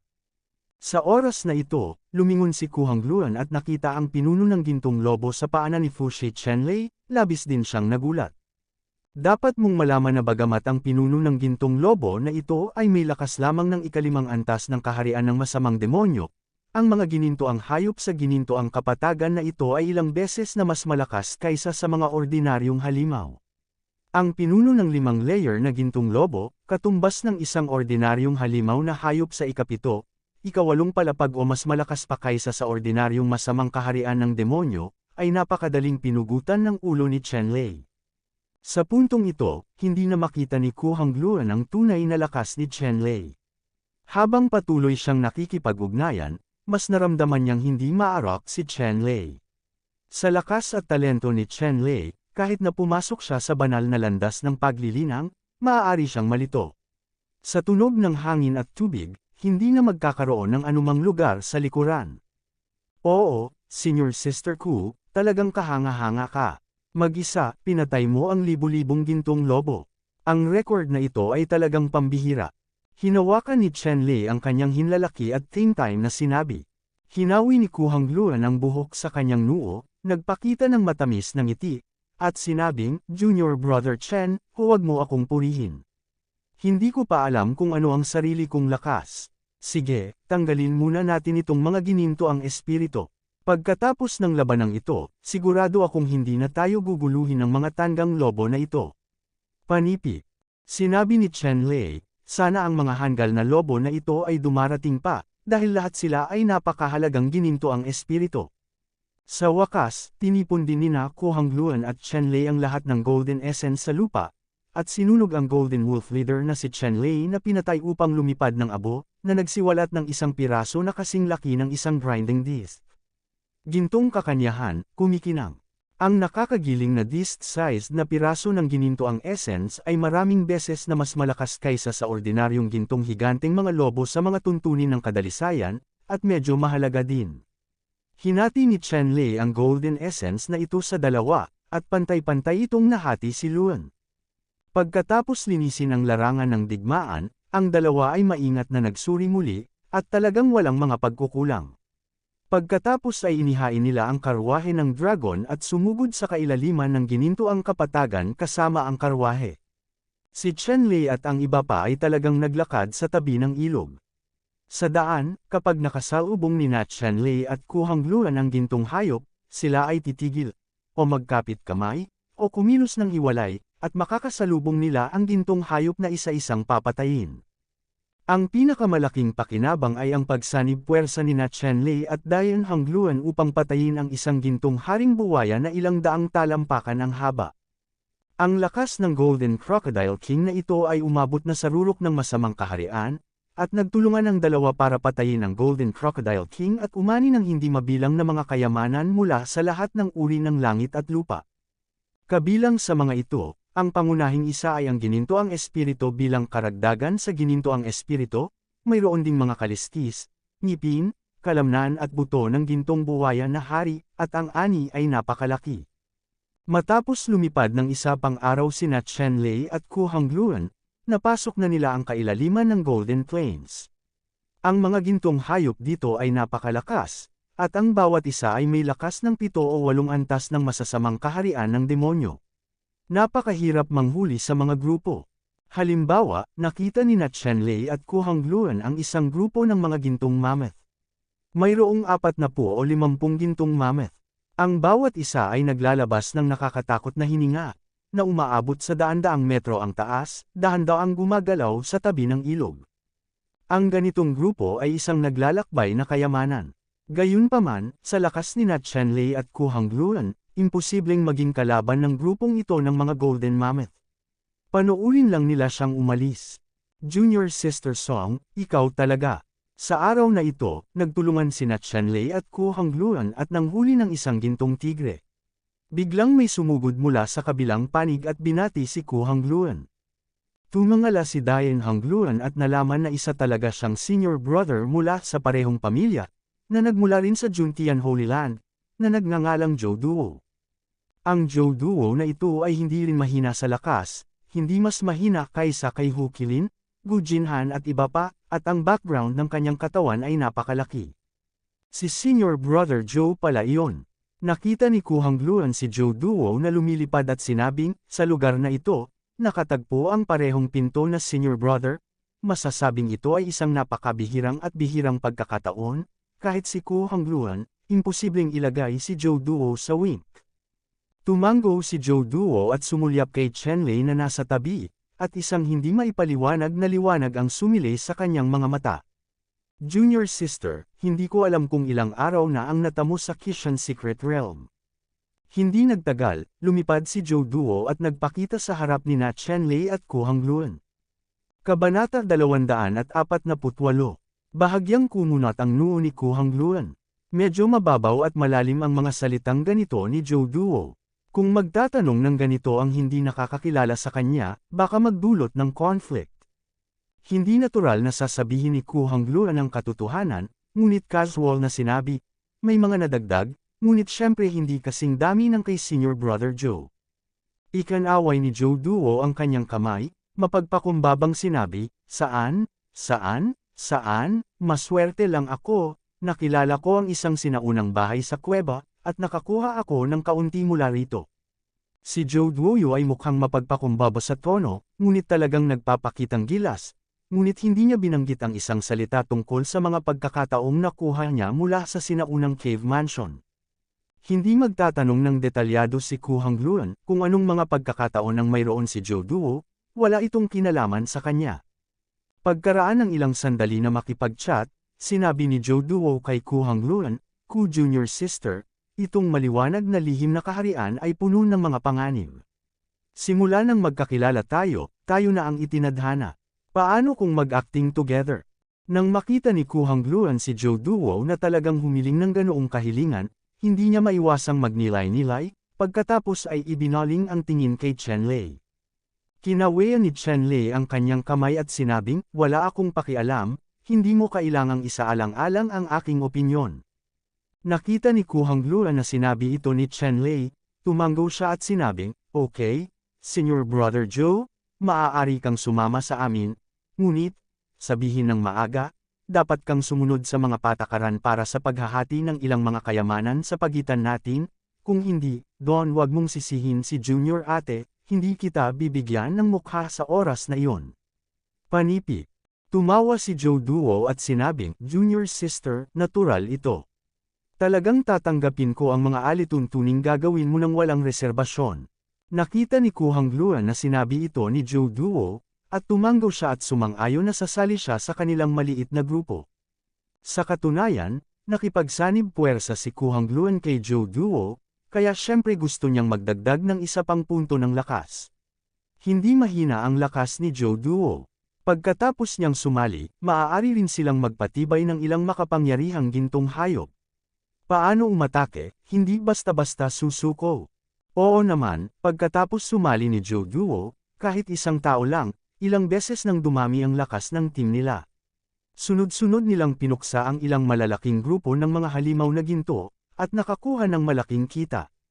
Matapos lipulin ang grupo ng mga gintong daga at anihin ang libu-libong gintong essences na kasing laki ng walnut, sinabi ni Joe Duo, Ku Junior Sister, Chen Junior Brother, pagdating ko sa Kishan Secret Realm, nagpakita ako malapit sa Golden Plain na ito.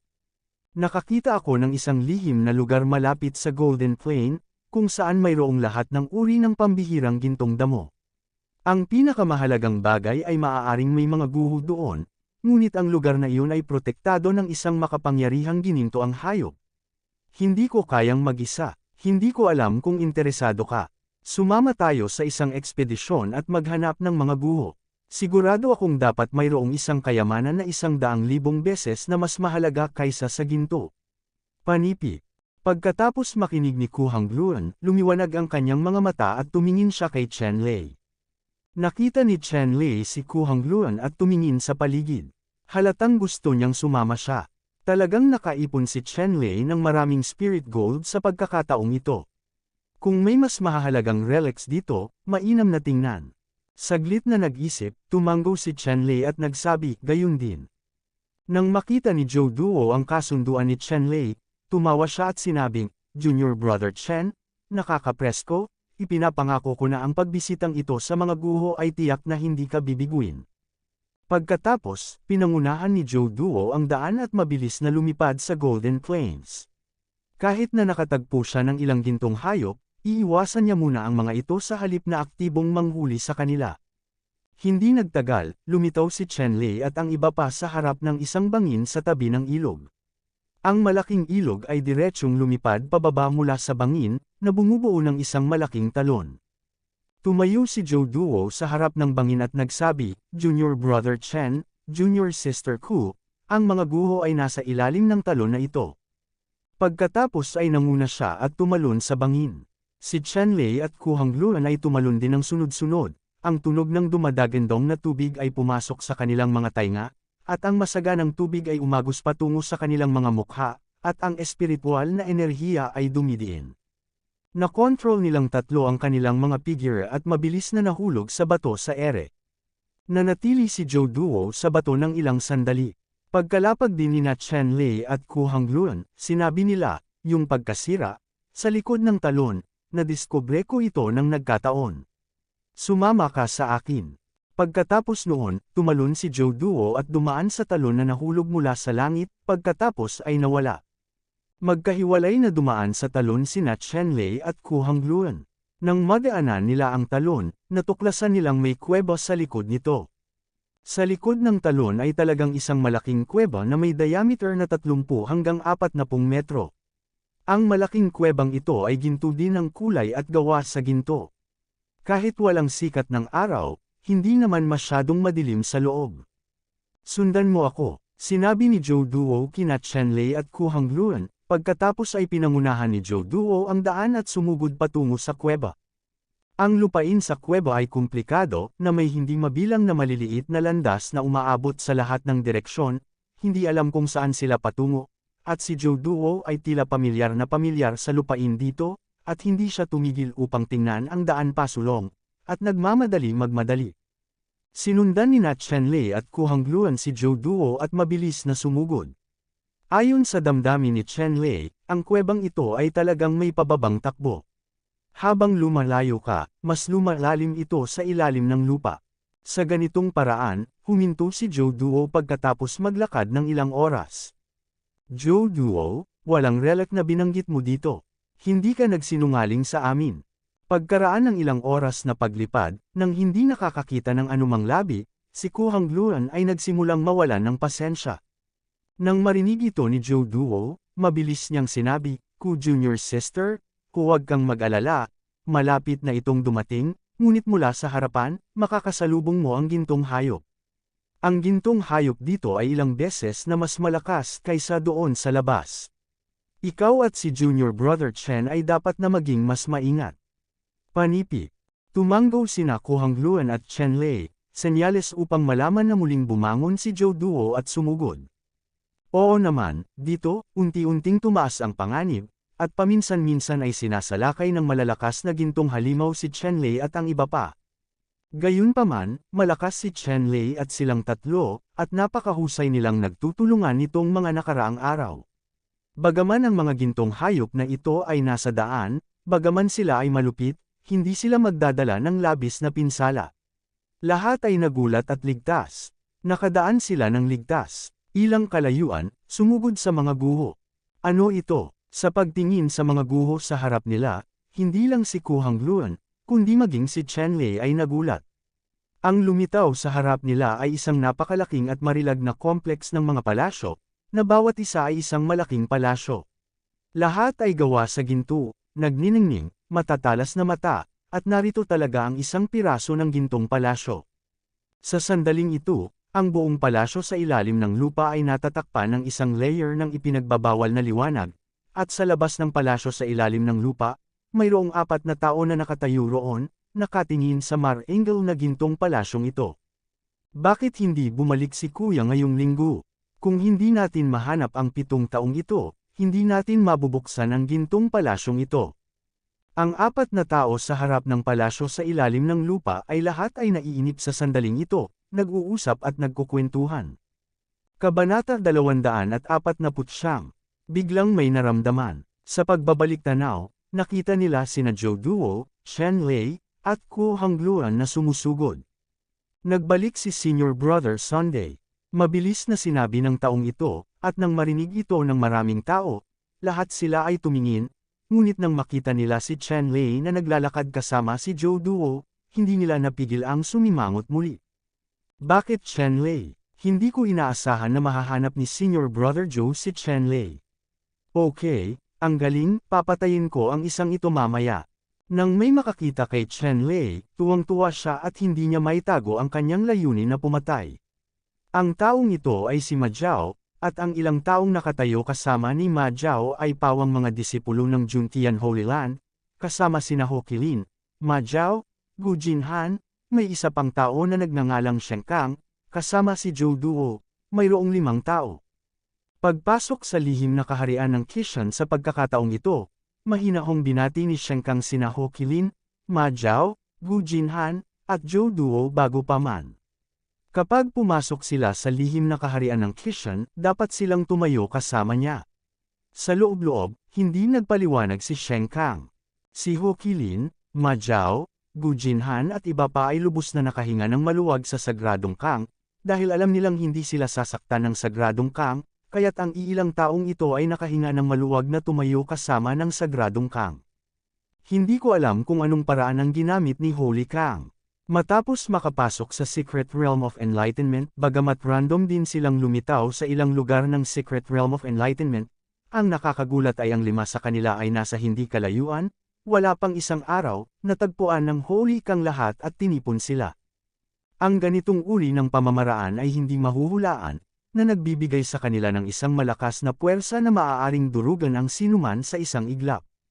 Sila ay orihinal na mga disipulo ng Juntian Holy Land, ang kanilang lakas ay mas mataas kaysa sa lahat ng mga disipulo, at 5 tao ang kumilos ng magkasama. Masasabing sa Qishan Secret Realm na ito, walang grupo ang kanilang kalaban. Ang lugar na kanilang nakita ay ang Golden Plains.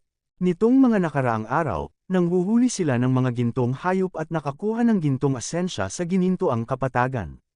Tila dumating si Holy Kang at pinangunahan sila upang matuklasan ang ginintoang palasyo sa ilalim ng lupa. Nang makita ni Ma Jiao at ng iba pa ang ginintoang palasyo sa ilalim ng lupa, agad silang nalagutan ng hininga. Ang ginintoang palasyo sa ilalim ng lupa ay tunay na napakarilag at marilag para ilarawan sa mga salita. Ang palasyo sa ilalim ng lupa na ito ay ganap na gawa sa ginto, na may iba't ibang rune na nakaukit dito. Hindi ko talaga alam kung sino ang gumawa ng napakagandang gintong palasyo sa ilalim ng lupa. Ang gayong ginintoang palasyo sa ilalim ng lupa, bukod sa iba pang mga bagay, ay sadyang ang gintong espiritu na ginamit sa pagtatayo ng ginintoang palasyo sa ilalim ng lupa ay hindi mabibili at hindi mabibili ng salapi. Hindi banggitin na sa palasyo sa ilalim ng lupa, ang mga kayamanang nakikita ng bahagya ay sumugod sa kalangitan, ang mga kayamanan sa loob ay maiisip, at ang mga ito ay tiyak na mga bihirang kayamanan. Kaya lang, ang underground na palasyo na ito, gustong pumasok, ay mas mahirap. Ayon sa impormasyong ibinigay ni Holy Kang, ang gayong ginintoang palasyo sa ilalim ng lupa ay may malaking hanay sa labas na tinatawag na Golden Gate 7-star array, na may kabuuang 7 array, sa pamamagitan lamang ng pag-atake sa 7 mata ng pormasayon na ito ng sabay, ito ay posibleng buksan ang gate sa Golden Palace. Gayunpaman, 5 lang sila Shen Kang at iba pa, kaya hiwalay na lumabas si Ma Jiao at ang iba pa, naghanap ng mga mapagkakatiwalaang tao, at sabay na sinira ang gintong palasyong ito. Kaya lang, ilang araw sa Golden Plains sina Ma Jiao, Gu Jinhan, Ho Qilin at Shen Kang, at wala ni isa sa kanila ang nagkita. Tapos na ang napagkasunduang oras, kaya kailangan kong bumalik sa palasyo sa ilalim ng lupa at magtipon muna para pag-isipan ito. Ibang paraan. Sa hindi inaasahang pagkakataon, ibinalik silang dalawa ni Zhou Duo. Isa sa kanila ay si Ku Hangluan, na isa ring disipulo ng Juntian Holy Land. Siyempre walang problema, ang isa pa ay si Chen Lei, na nagkaroon ng mahabang bakasyon kasama sina Ma Jiao at Ho Qilin, dahil dito ay naging baluktot sina Ma Jiao, Ho Qilin at iba pa. Ang pagkakataong ito ng Golden Palace ay hindi maibibigay kay Chen Lei ng sinuman. Sa katunayan, napag-usapan na ito ni Shen Kang at ng iba pa. Ang pagkakataon sa ginintoang palasyo sa ilalim ng lupa na ito ay maibabahagi lamang nilang 5. Kahit na makahanap sila ng isang katulong at buksan ang ginintoang palasyo sa ilalim ng lupa, dapat silang unang beses, upang patayin ang katulong na nakuha niya. Kaya lang, ngayon ay natagpuan na talaga ni Joe Duo si Ku Hangluan mula sa parehong paaralan, kaya, sa harap ng parehong paaralan, maaari pa ring mailigtas si Ku Hangluan, ngunit dapat mamatay si Chen Lei. Si Shen Kang at ang iba ay lihim na nag-usap sa isa't isa sa pamamagitan ng voice transmission sa unang pagkakataon na nakita nila si Chen Lei. Narinig din ni Joe Duo ang utos na ipinasa ni Shen Kang at ng iba pa ng palihim, ang kanyang ekspresyon ay nanatiling pareho. Hindi nagtagal, lumapit silang tatlo kay Ma Jiao at sa iba pa. Sina Gu Jinhan, Ma Jiao, at Ho Qilin, nang makita nila ang pagdating ni Chen Lei, malamig ang mukha at hindi pinansin si Chen Lei. Siyempre, hindi pinansin ni Chen Lei ang 3 taong ito, at itinuon ang kanyang tingin sa napakagandang gintong palasyong ito. Makatitiyak si Chen Lei na ang Panginoon na nagtayo ng gintong palasyong ito ay tiyak na hindi magiging mababa sa dakilang Emperador Biluo. Lahat sila ay mapagbigay. Ang gayong tao, kung hindi dahil sa dakilang Emperador, ay hindi magkakaroon ng paraan. Chen Lei and Chen Jr. Brother, hindi ko akalain na dito kami magkikita. Mukhang kapalaran, Chen Jr. Brother, hiniling ko sa iyo na pag-usapan ang isang bagay sa iyo. Hindi ko alam kung papayag si Junior Brother Chen. Panipi. Lumapit si Shen Kang kina Chen Lei, Ku Hangluan at iba pa na may ngiti sa kanyang mukha, at sinabing, "Nagtataka ako kung paano tinawag itong senior brother." Tumingin si Chen Lei kay Shen Kang at direktang nagtanong bagamat nakita niya si Shen Kang, hindi niya alam ang kanyang pangalan. Sinabi ni Holy Kang, "Maaari mo akong tawaging Holy Kang, Master Chen Lei?" Sa walang hanggan na Kishan Secret Realm na ito, upang makapagkita, ito ay talagang nakatadhana. Gusto naming anyayahan si Chen Jr. Brother na buksan ang gintong palasyong ito kasama namin, hindi ko alam na payag si Chen Jr. Brother. Panipi. Tiningnan ni Chen Lei ang ginintoang palasyo sa ilalim ng lupa. Dahil nagpunta siya rito, natural na imposibleng bumalik ng walang dala. Tumanggaw siya at sinabing, "Siyempre payag, pero Senior Brother Shen Kang, hindi ko alam kung paano ipamahagi ang kita sa pagpasok sa palasyo sa ilalim ng lupa." Panipi. Holy Kang daw, hindi natin alam kung ano ang mga kayamanan sa ginintoang palasyo sa ilalim ng lupa. Sa makatuwid, hindi kami nang ahas na mangako kay Chen Jr. Brother. Napag-usapan na namin ito. Matapos makapasok sa palasyo sa ilalim ng lupa, nakuha ito ng mga individual ng nagkataon. Anong uri ng kayamanan iyon? Ano sa palagay mo? Panipi. Tumanggaw si Chen Lei, hindi ito masama, at sinabing, kung ganito ang kaso, natural na walang problema. Tumingin muli si Shen Kang kay Ku Hangluan at sinabing, siguro hindi tatanggi si Junior Sister Ku na tulungan kaming buksan ang gintong palasyong ito. Sinabi ni Ku Hangluan, dahil narito ako, natural na tutulong ako, at ito rin ay isang malaking pagpapala para sa akin, at walang dahilan para tumanggi. Sabi ng banal na Kang habang hinahaplos, "Hay nako. Kung gayon, buksan muna natin itong gintong palasyo. Kahit na nakatago ang lugar na ito, baka may darating na ibang tao balang araw, kaya kailangan nating hawakan ng gusto ang pagkakataong ito. Hawakan ito ng mahigpit sa iyong kamay at comfortable." Panipi. Natural, walang opinyon ang ibang tao. Ang ginintoang palasyong ito ay makikita sa isang sulyap, at hindi ito karaniwan. Bagamat ito ay pinananatiling lihim sa ngayon, ito nga ay tulad ng sinabi ni Holy Kang. Hindi sigurado kung kailan may papasok. Kapag nahaharap sa ganoong pagkakataon, kung walang laban, walang maniniwala, kaya, nagkasundo ang lahat na buksan agad ang gintong palasyong ito. Sa gintong palasyong ito, ang pinakamahalagang paghihigpit ay ang Golden Gate 7-star array. Kinailangang buksan ng 7 tao ang mga gintong tarangkahan upang mabuksan ang daan patungo sa palasyo. Eksaktong 7 ang tao, bawat isa ay namamahala sa gintong pintuang daan. Dapat nandoon tayo sa pinakamaikling panahon. Hatiin ang mga ipinagbabawal na depensa sa loob ng Golden Gate at buksan ang Golden Gate. Panipi. Nang makita ang kasunduan ng lahat, agad na nagsimulang ayusin ni Shen Kang ang mga gawain. Kabanata 250, 1, 2, 3, 4, 5, 6, 7, mayroong 7 malalaking pintuang ginto. Sa bawat Golden Gate, 7 bituin ang iginuhit at kumikinang. Ang 7 bituin na ito ay talagang kumakatawan sa 7 antas. Sa bawat oras na ang isang antas ay nasakop, ang isang bituin ay lalabo. Kapag lumabo ang 7 bituin, nangangahulugan ito na ang gintong pintuang ito ay nasakop at ipinagbabawal. Lahat ay basag. 7 malalaking gate ng bituin, bawat isa ay may 7 bituin, sa kabuuan ay 7 o 79 na bituin. Ang lahat ay dapat malutas sa isang araw. Kung hindi, maibabalik muli ang basag na antas. Ang mga nakaraang pagsisikap ay gagawing walang kwentang gawain. 7 malalaking Golden Gate, si Chen Lei at ang iba ay pumili ng isa ng random, dahil walang nakakaalam kung anong gate ito, kaya hindi na kailangang ilaan ito ng mabuti. Pinili ni Chen Lei ang ikatlong Golden Gate.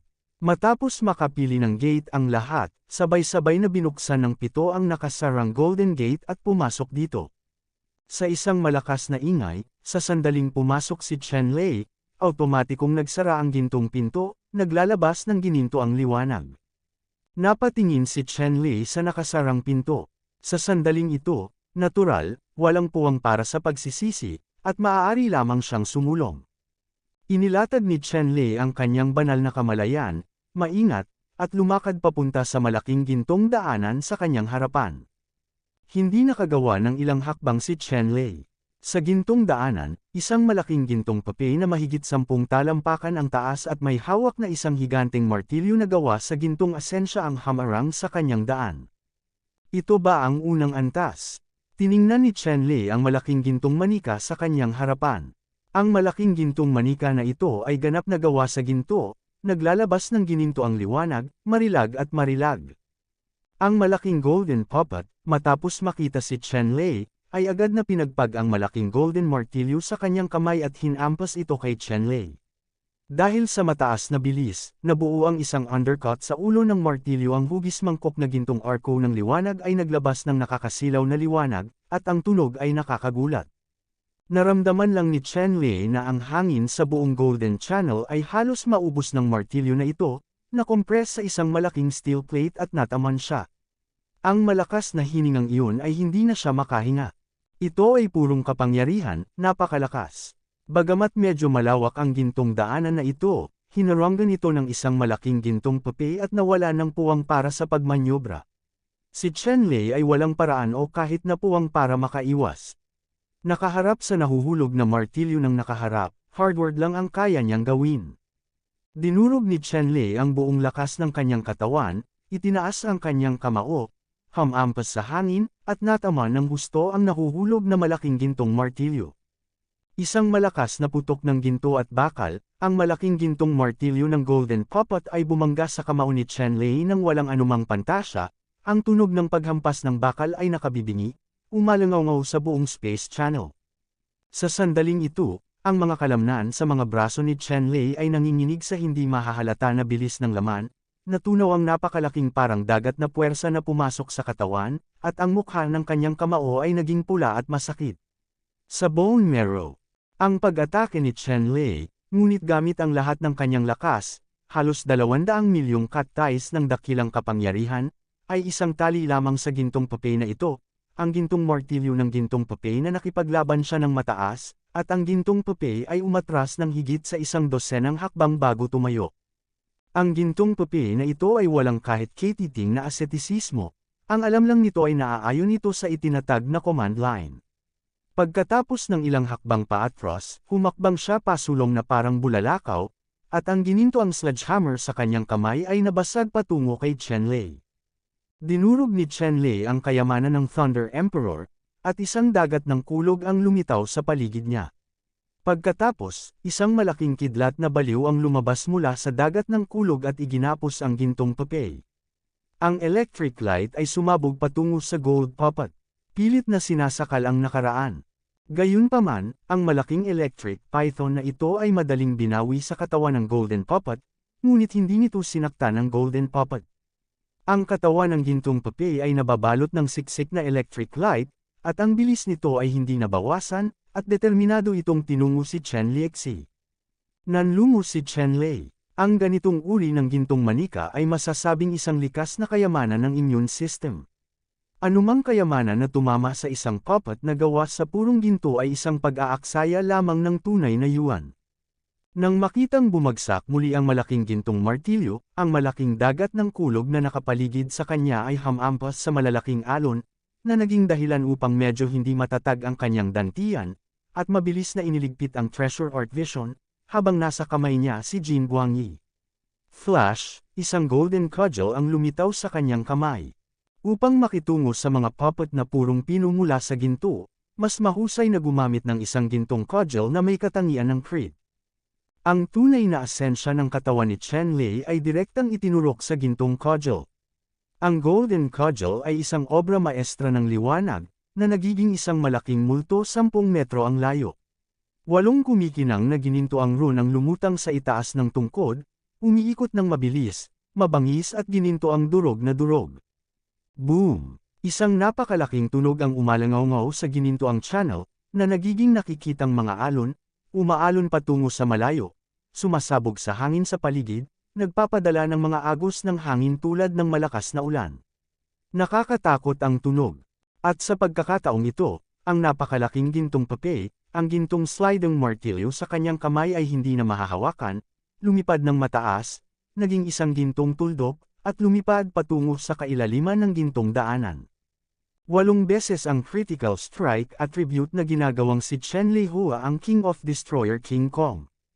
Ang malakas na 200 milyong Jin na lakas ay 8 beses, na isang buong lakas ng 1.6 bilyong Jin. Bagamat ang gintong pape na ito ay ganap na gawa sa ginto, wala itong ibang katangian maliban sa pagiging matigas at makapangyarihan. At ang gintong manika na ito ay walang matalinong tao.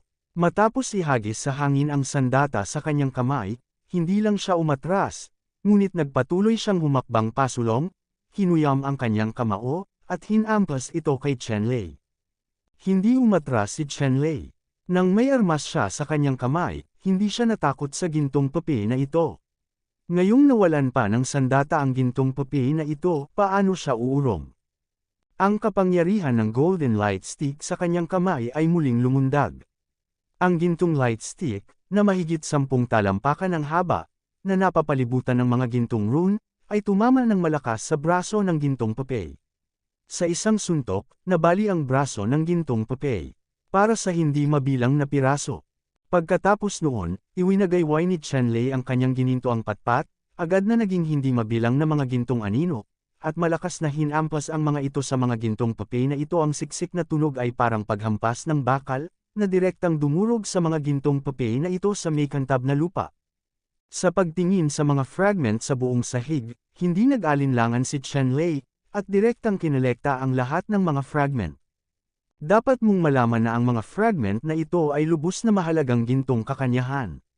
Ang gintong essence na ginamit ng pape na ito ay higit sa 10 beses na mas mataas kaysa sa gintong essence na nakuha niya sa pamamagitan ng pangangaso sa gintong hayop.